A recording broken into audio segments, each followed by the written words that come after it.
Hello and welcome to another Watercolour Wednesday episode with me, Rebecca Jarman. In today's class I'm going to take you through step by step how to paint trees easily.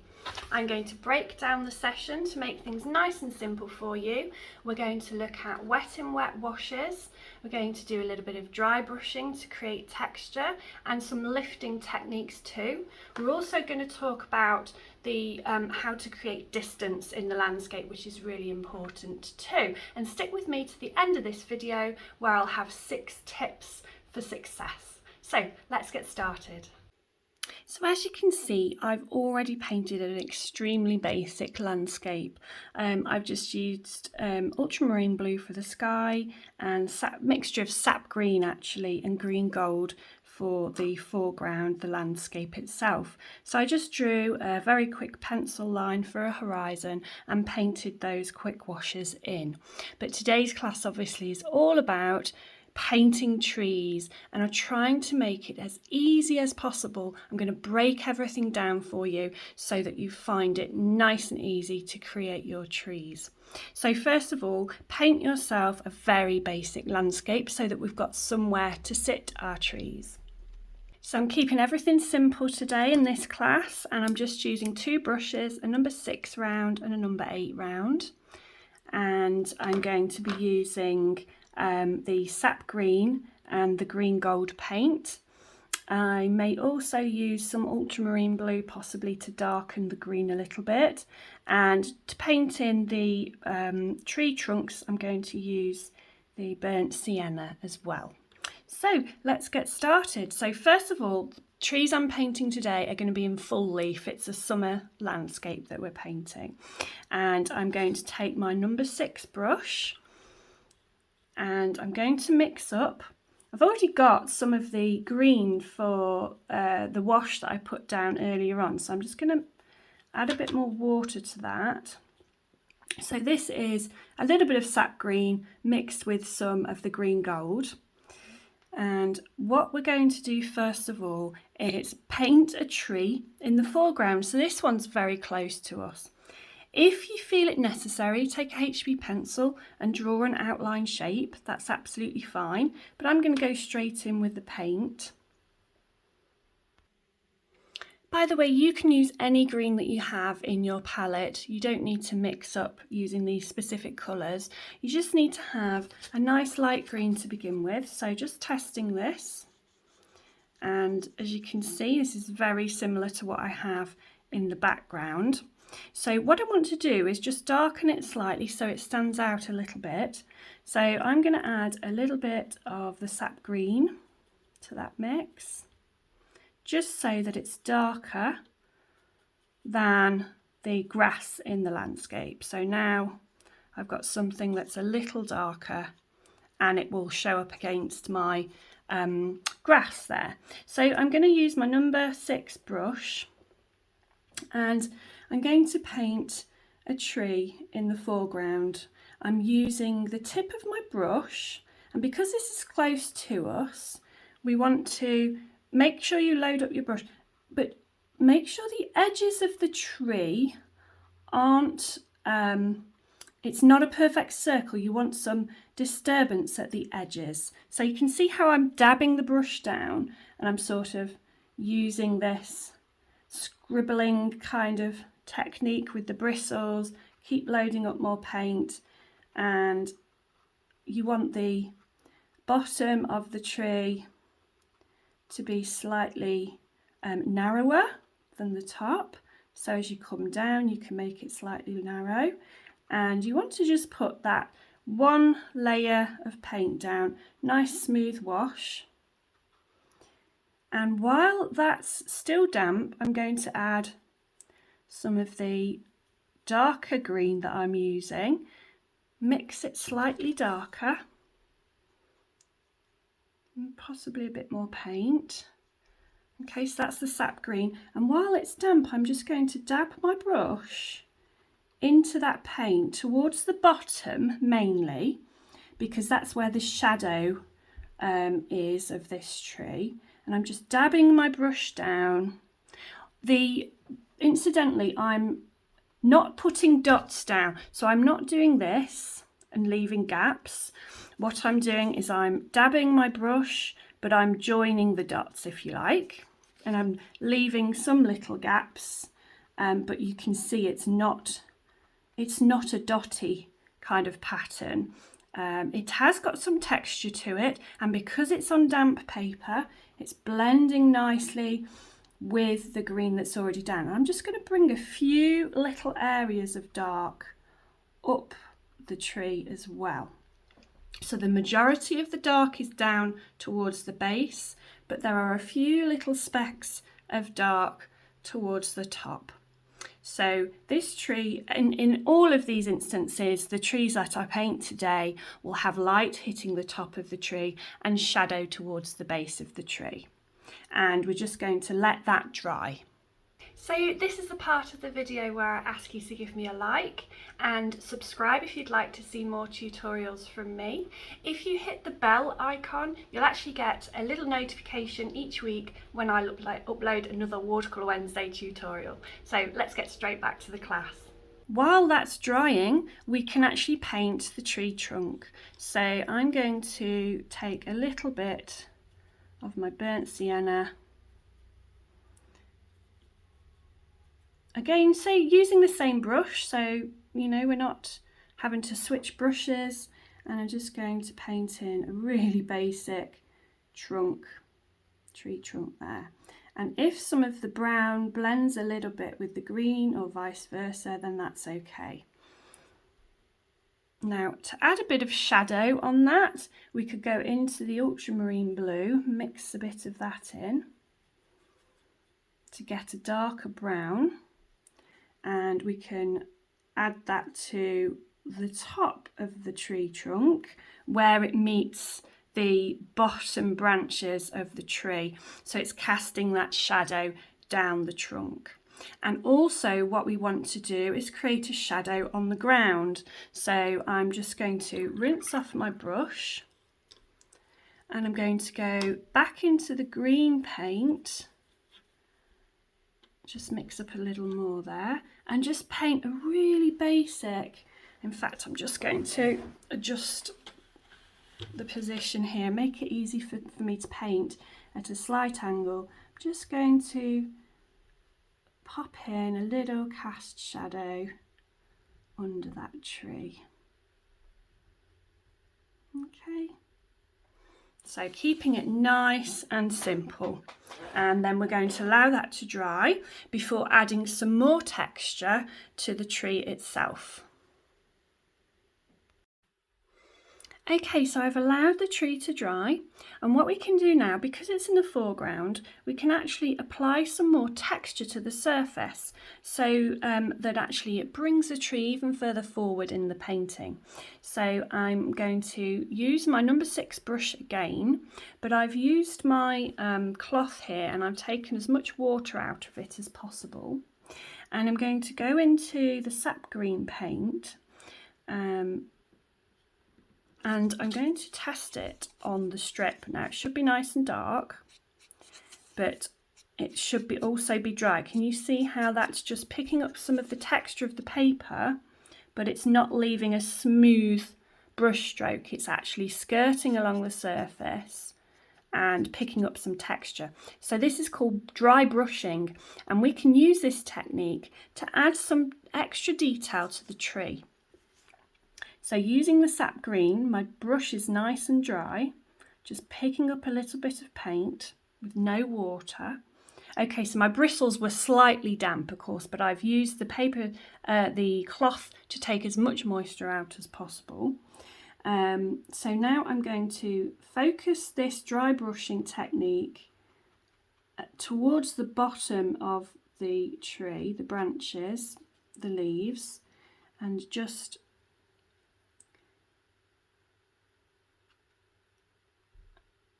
allowing it to skate across the surface and pick up some of the texture of the paper. Now the paper I'm using is a knot paper, so it's got a medium texture to it. If you used a rough paper, of course, you'd get a lot more texture using this technique. So I'm going to bring this texture up the tree a little.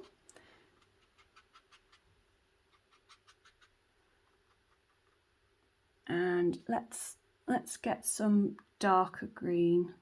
So I've wet my brush a tiny bit, but I'm going to add a bit of blue, ultramarine blue, to darken that sap green up a little. So now I've got something that's a little darker. My brush is still reasonably dry, and I'm going to do the same thing again.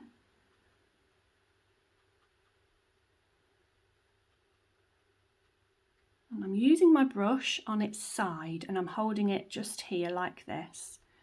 And I'm just scraping it across the surface and allowing it to just leave its mark on the surface. And we can do the same in the shadow below.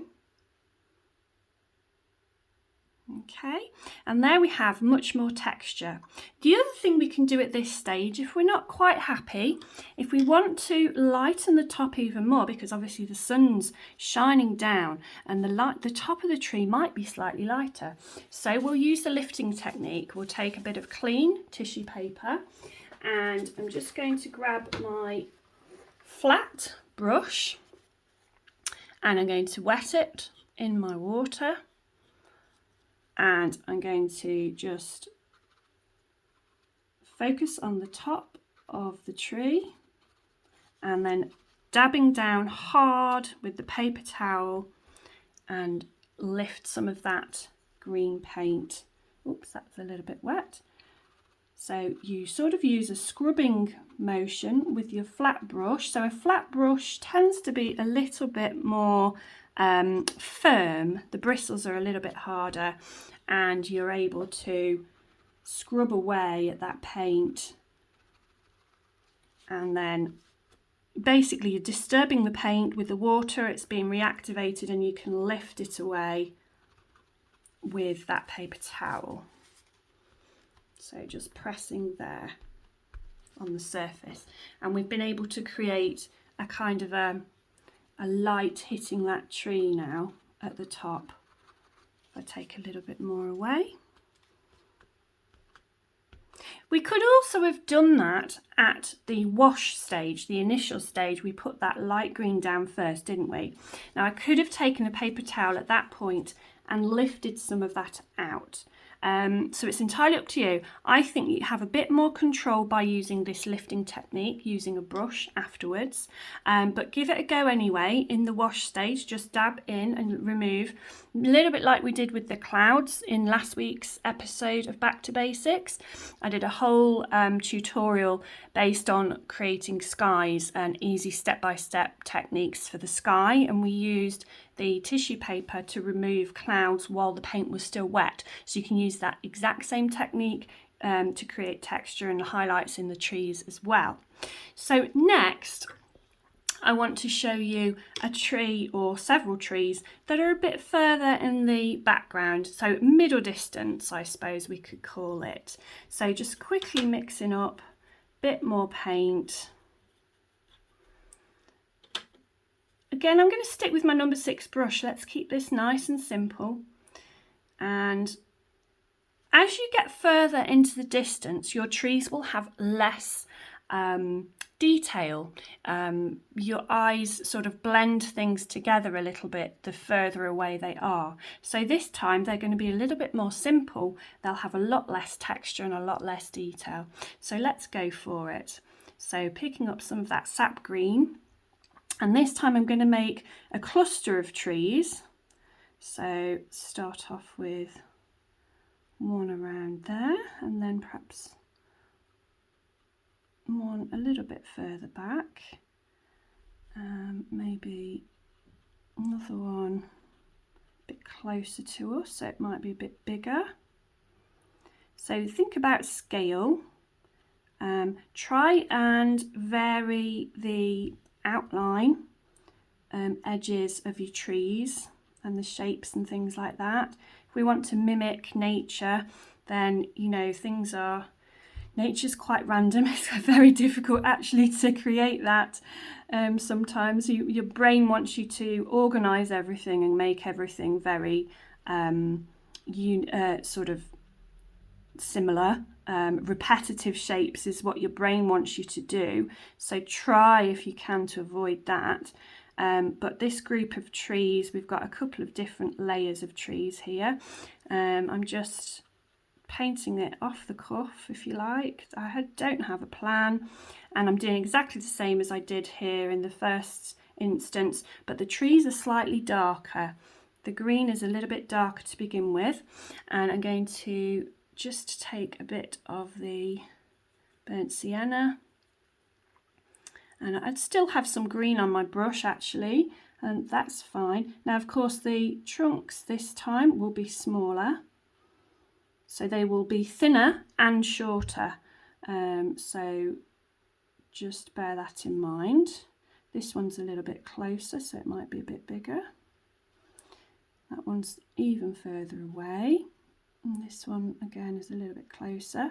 So think about scale, and I'm going to dab some of that brown into the base. Still slightly damp, that green, so just dabbing some of that brown into the base of those trees, and it will effectively create a bit of a shadow for us. So that's nice and simple. You don't really want any more detail than that, because now we're much further back in the painting. All we need to think about, of course, is that they will be casting a shadow onto the ground. So a bit of the green, and just again, the shadows are going to be smaller because it's further away in the distance, and just a quick few little brush strokes to create that shadow effect. Okay, so not too fiddly or anything like that, and we've got sort of a cluster of 5 generic trees in the middle distance, if you like, the midground. So right here is the foreground, then we have a band of midground, and the horizon line, if you like, is the distance. So we just allow that to dry. So in the distance then, I'm going to put a row of trees right on the horizon. Now the further away the trees will start to become darker but more blue. Everything looks a little bit more blue in the distance. So I'm going to use some of my ultramarine blue. I have some here on my palette actually. So let's use that blue up rather than waste it. So we've got blue there, and into that blue I'm just going to add some of my sap green. So it's going to create a green blue colour for me. A bit more green, I think. Okay, so although I said the colour's going to be darker, you don't want the colour to be thick. You don't want the paint consistency to be thick. You want it to be a lovely runny wash. It's very watery, that paint. Okay, and I'm going to just do a sort of a line, if you like, of trees.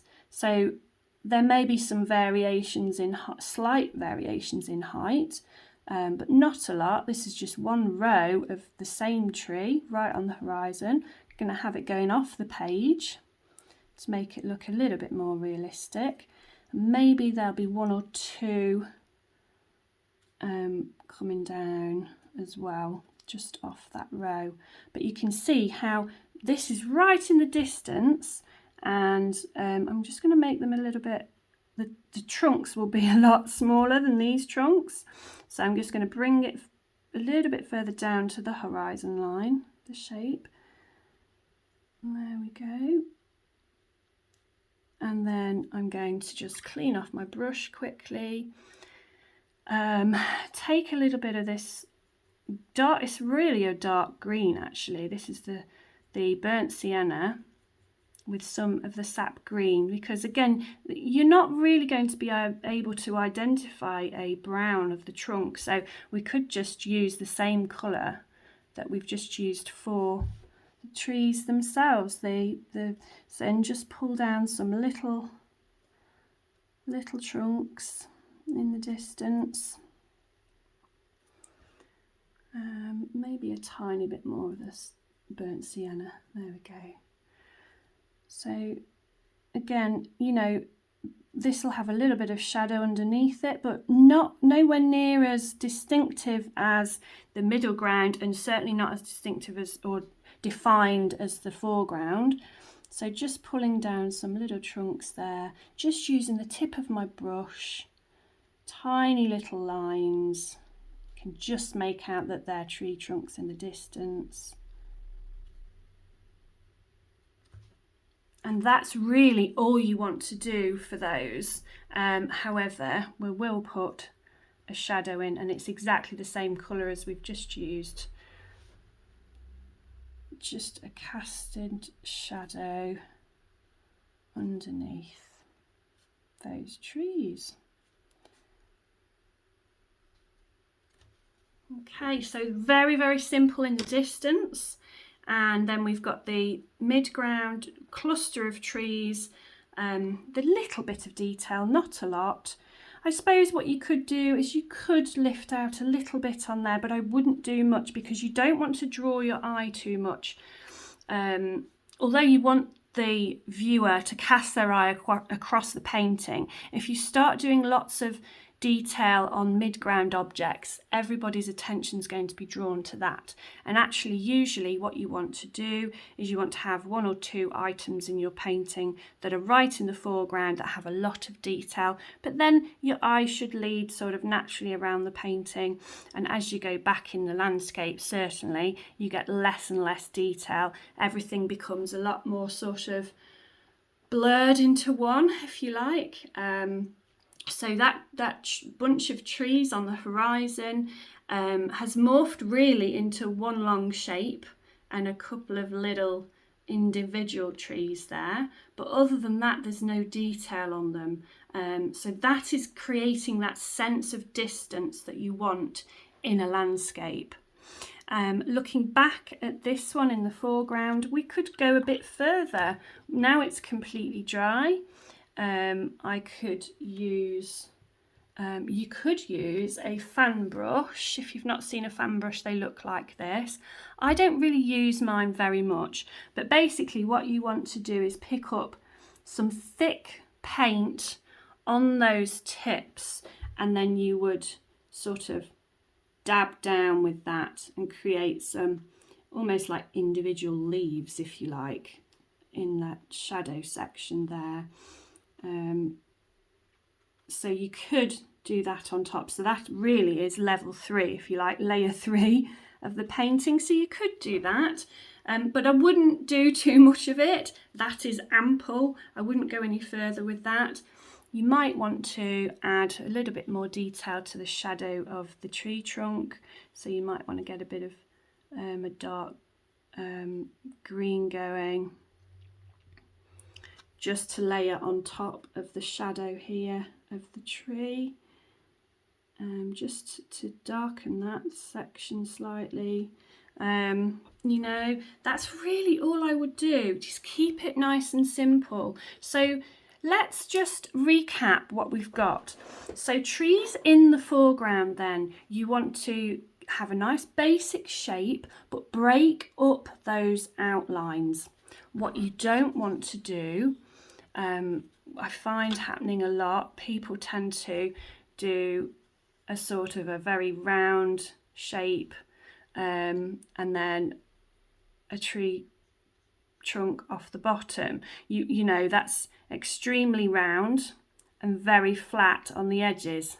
So it's got a really hard edge to it, hasn't it? And it looks a bit like a lollipop. So to avoid that, you want to break up the shape on the edges using that kind of dabbing technique. So let's just recap that. So the dabbing technique is to break up that edge a little bit with the tip of your brush or the side of your brush, and you go around, break up that line so that you get an irregular shape and it looks much more natural. The top of the tree would be lighter and the shadows would be gathered towards the bottom, certainly on a summer's day if the sun is overhead. Obviously, if it was a sunset and the sun was sort of on the horizon or something, the shadow would be on this left-hand side if the sun was over here. So you just got to bear those things in mind. But break up that outer shape. Really good tip. Make sure you allow that first coat to dry before you start applying the textural techniques, which was the dry brushing over the top. And then you want to be drawing your shadow also down the tree trunk as well, because it's casting that shadow, and then again on the ground below. So all those things help to make a tree look much more realistic in a landscape painting. Then midground trees, a little bit less detail. So your basic wash will be slightly darker to begin with than it was in the foreground. There's a lot less definition, so still a little bit of shadow that we can see. Also, there's still the cast shadow beneath them. And then in the distance, you want to really get rid of any details. You just want to paint down the basic shapes, and you're grouping things together, linking them up, and just popping in a few tiny little tree trunks there on the horizon, so it gives that illusion of space from front to back. Okay, so if you've stuck with me to the end, brilliant. And I'm going to take you through the 6 top tips for success now. So I've got a little list to make sure I don't miss anything out. Top tip number 1 is using that wet in wet to create your first initial wash. So we use a light colour on the tree, and then we added some dark down the bottom just to create some shadow, and that gave us a great starter for our tree that was in the foreground. And top tip number 2 is to use a broken edge to create that initial shape, especially for the tree that's in the foreground, to stop it from looking like a lollipop, because it's quite easy to do that. So use that broken edge and disturb the shape, and you'll have much more success. Top tip number 3 is use a dry brushing technique, and that will allow you to create texture quite easily with the side of the brush, so give that a try. Top tip number 4 is using the lifting technique with a flat brush, remember, applied to the paper, wet an area, dab it out with a paper towel, and it will create nice highlights for you, giving you that 3-dimensional sort of shape. So top tip number 5 is to simplify as you go further into the painting. So when we painted the midground trees, we didn't add any texture or highlights to those, we just actually added a little bit of shadow and the cast shadow on the ground too. And that allows your eye, or your mind if you like, to kind of see it as an object that's further in the distance. And it helps to create that sense of perspective in your landscape paintings. And finally, top tip number 6 is add blue the further into the distance you go. So when we looked at the very background of our landscape, we painted these distant trees along the horizon, and if you add more blue to the paint, your mind just reads that as something that's further in the distance and the landscape there. So, and also don't have any kind of detail in those particular trees. So thank you so much for joining me today. It's great to have you. I really appreciate it. Don't forget to give me a like and subscribe, and hit the bell icon too. And I'll see you next week for another Watercolour Wednesday episode. Take care. See you soon.